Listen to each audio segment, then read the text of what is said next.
ഈ പറക്കം തളിക എന്ന സിനിമ ഇപ്പോഴും നമ്മൾ ടി വിയിൽ കാണുമ്പോൾ ഒരുപാട് നമ്മൾ ചിരിക്കും. ദിലീപും ഹരീഷ് അശോകനും മാത്രമല്ല ഇതിൽ നമ്മളെ ചിരിപ്പിക്കുന്നത് അതിലെ ബസ് കൂടിയാണ്, താമരാക്ഷൻപിള്ള ബസ്സാണ്. അപ്പോൾ അതിങ്ങനെ ഒരു കാട് കണക്കെ വരുന്ന സീനൊക്കെ കണ്ടാൽ ഇപ്പോഴും നമ്മൾ പൊട്ടിച്ചിരിച്ചു പോകും. എന്തായാലും അതുപോലെ അല്ലെങ്കിലും ഏകദേശം അതുപോലെയുള്ള ചില ബസ്സുകൾ ഇപ്പോൾ ബംഗളൂരുവിൽ ചെന്നാൽ കാണാം. പക്ഷേ അതിന് ചില കാരണങ്ങളുണ്ട്. അതങ്ങനെ വെറുതെ അവർ ഏച്ചു കെട്ടിയ ഒരു ബസ്സല്ല. കണ്ടു നോക്കാം ಬೆಂಗಳೂರಿലെ ತಾಮರಾಕ್ಷನ್ಪಿಳ್ಳ ಬಸ್. ಇದು Devanahalli Hosakote. First starting 5 part ಇಟ್ಟು ಮೇಂಟೈನ್ ಮಾಡಿದೆ. ಸೊ ನೋಡೋಕು ಚೆನ್ನಾಗಿರುತ್ತೆ ಅಂತ ಫುಲ್ ಕಂಪ್ಲೀಟ್ ಆಗಿ ಪಾರ್ಟ್ಗಳನ್ನ ಇಟ್ಟಿದ್ದೀನಿ. ಮತ್ತೆ ಈ ತರ ಶೇಕ್ ಮಾಡೋದು ಬಂದ್ಬಿಡುತ್ತೆ. ಒಂದ್ ಪಾರ್ಟ್ ಫಿಕ್ಸ್ ಇದೆ, ಹೂವು ಎಲ್ಲ ಚೆನ್ನಾಗಿ ಬಿಡುತ್ತೆ. 7 ತರದ ಹೂವು ಬಿಡುತ್ತೆ ವರ್ಷ ಪೂರ್ತಿ. ಹೆಸರು ಇದು ಬಂದು ಮನಿ ಪ್ಲಾಂಟ್, ಅಮೃತ ಬಳ್ಳಿ 3 ಇದೆ. ಎವ್ರಿ ಡೇ 2 ಲೀಟರ್ಸ್ ನೀರ್ ತಗೊಳುತ್ತೆ ಅಷ್ಟೇ. 2 ಟೈಮ್ಸ್ ಸ್ಪ್ರೇ ಮಾಡಿದ್ರೆ ತಣ್ಣಗಿರುತ್ತೆ ಮತ್ತೆ ಚೆನ್ನಾಗಿರುತ್ತೆ. ಒಂಥರ ಮನ್ಸಿಗೆ ಬಹಳ ಉಲ್ಲಾಸ ಇರುತ್ತೆ. ಟೈರ್ಡ್ನೆಸ್ ಇರಲ್ಲ, ವರ್ಕ್ ಟೆನ್ಷನ್ ಇರೋದಿಲ್ಲ. ಮತ್ತೆ ನಮ್ಮ MD ಮೇಡಮ್ ಅವರು ವಿಸಿಟ್ ಮಾಡಿದ್ರು ಸರ್, ಸಾರಿಗೆ ಮಿನಿಸ್ಟರ್ ಅವರು ಕೂಡ ಬಸ್ ನೆಲ್ಲ ನೋಡಿದ್ದಾರೆ. ಇದು ನೀರು ಕೂಡ ಇಟ್ಟಿದ್ದಾರೆ സർ, ഇത് പബ്ലിക്കിಗೆ സർ. കെ.വി. ശ്രീധരനുണ്ടോ? നമുക്ക് ശ്രീധര, ഇതുപോലെ ഈ ചെടി വളർത്തിയ ഒരു ഓട്ടോയൊക്കെ കുറെ നാൾ മുമ്പ് നമ്മൾ കണ്ടിട്ടുണ്ട്. പക്ഷെ ഒരു ബസ്സിൽ അല്ലെ ഒരു ചെറിയ പൂന്തോട്ടം ഇങ്ങനെ സൃഷ്ടിക്കുന്നത് ഇതാദ്യമാണ്. എന്താണ് അവർ ഇതിനുള്ള കാരണമായി പറയുന്നത്? ആരാണ് ഇതിന് പ്രചോദനമായത്? ഇത് എത്ര ബസ്സുകളിൽ ഇങ്ങനെ എന്താ ഓടുന്ന ഉദ്യാനങ്ങളുണ്ട്?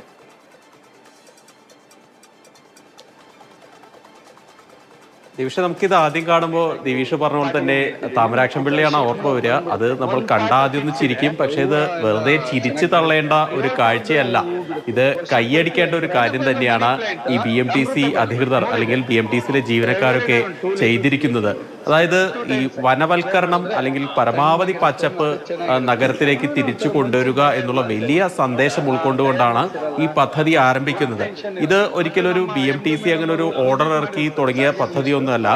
ഈ ബസ്സിൽ ഉണ്ടായിരുന്ന ദേവനഹള്ളി ഡിപ്പോയിലുള്ള 2 ജീവനക്കാരാണ്, കണ്ടക്ടറും ഡ്രൈവറുമാണ് ആദ്യം ഒരു പരീക്ഷണാർത്ഥം ഇത് തുടങ്ങിയത്. ആദ്യം കുറച്ച് ചെറിയ ചെടികളൊക്കെ അവിടെ കൊണ്ടുവച്ചു. അവർ തന്നെ അതിന് വെള്ളമൊഴിച്ചു പരിപാലിക്കുന്നൊക്കെ കണ്ടു. യാത്രക്കാരുടെ ഭാഗത്ത് നിന്ന് മികച്ച പ്രതികരണം അതിനൊക്കെ ലഭിച്ചതോടുകൂടി തന്നെ കൂടുതൽ ഈ ചെടിച്ചട്ടികൾ വണ്ടിയിൽ കൊണ്ടുവച്ച് അത് ഫിക്സ് ചെയ്ത് അതിനെ നന്നായിട്ട് പരിപാലിക്കുന്ന രീതിയിലേക്കൊക്കെ പോയി. ഇത് വല്ലാണ്ട് പ്രചാരം നേടി, ആളുകളുടെ കയ്യടിയൊക്കെ നേടി. അതോടുകൂടി തന്നെ കൂടുതൽ ബസ്സുകളിലേക്ക് ഈ പദ്ധതി ആരംഭിച്ചു. അങ്ങനെ ഗാർഡൻ ബസ്സുകൾ ഗാർഡൻ സിറ്റിയിൽ അങ്ങനെ ഓടിത്തുടങ്ങി. കഴിഞ്ഞ 4 വർഷമായി ഗാർഡൻ സിറ്റിയിൽ ഇങ്ങനെയുള്ള ഗാർഡൻ ബസ്സുകൾ ഓടുന്ന ഉദ്യാനങ്ങൾ ബംഗളൂരു നഗരത്തിലുണ്ട്.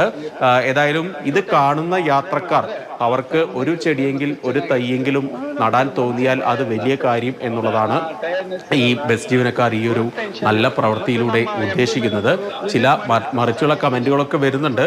ഒരുപക്ഷെ ബസ് എങ്ങാനും അപകടത്തിൽപ്പെട്ടാൽ ഈ ചെടിച്ചട്ടികളൊക്കെ തെറിച്ച് യാത്രക്കാരുടെ ദേഹത്തൊക്കെ വീണ് അവർക്ക് പരിക്ക് പറ്റുമോ എന്നുള്ള ആശങ്കയൊക്കെ ഈ BMTCയുടെ ഈ പോസ്റ്റിന് താഴെയൊക്കെ ഈ ആളുകൾ പങ്കുവെക്കുന്നുണ്ട്. പക്ഷേ എന്നാൽ പോലും ഇതൊരു കൈയടിക്കേണ്ട ഒരു പ്രവൃത്തി തന്നെയാണെന്ന കാര്യത്തിൽ യാതൊരു സംശയവുമില്ല. ആ പോട്ടുകളൊന്നും അങ്ങനെ പെട്ടെന്ന് താഴേക്ക് വീഴുന്നതല്ല, അതവിടെ ഫിക്സ് ചെയ്ത് വെച്ച പോട്ടുകളാണ്.